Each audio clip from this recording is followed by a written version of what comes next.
So what's going on with this pond in here? For a long time this was an absolutely beautiful koi pond.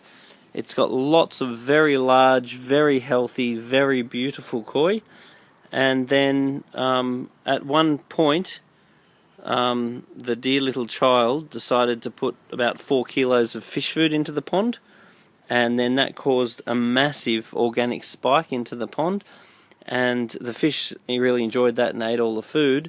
But then after then the water went green, meaning that the big peak of organics has caused a whole lot of microalgae to grow.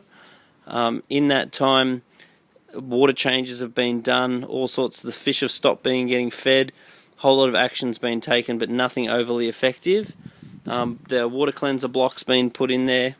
The water cleanser block seems to be quite effective in that there's absolutely no string algae in the aquarium, in the pond, but it seems to have done nothing to combat the microalgae. It's got a nice big filter here with plenty of Jap mat in it, which is all very fine. It's got a UV sterilizer, which you would assume is appropriately sized for the pond, but what we've diagnosed as potentially the problem is that the filter is run off a 17,000 litre an hour water pump. So therefore we've got 17,000 litres an hour going through this UV sterilizer. And why that becomes a problem is that means the water's going through it so quickly that there's not enough contact time in the unit itself to allow the UV light to kill the algae. What we actually want with these units is we want the water to travel through slowly enough for the water to have enough contact with the globe itself, which is inside this unit, to kill the algae spores.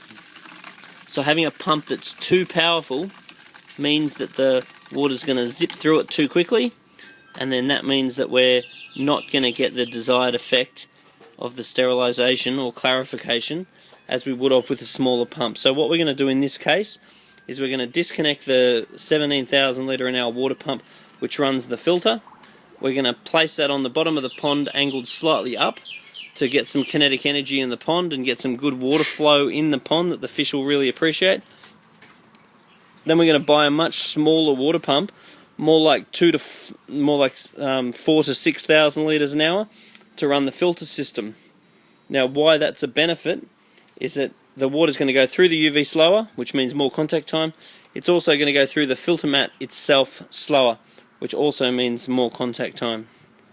There's also heaps and heaps of little bugs you can see growing there, which is really common in high organic koi ponds. And the fish love to eat them, so every now and then if you scoop some of those little bugs out and throw them in the pond, the fish will love them, they'll eat them up. So you'll find that they tend to grow in areas where it's secluded and safe from the fish. So like inside the casing of your pumps they grow, and in your filters they grow. So just by wiping them off and throwing them in with the fish, they'll love you for it. But that's quite common, and it's particularly common when there is a lot of sludge, which there is in this case, particularly after the big overfeeding incident.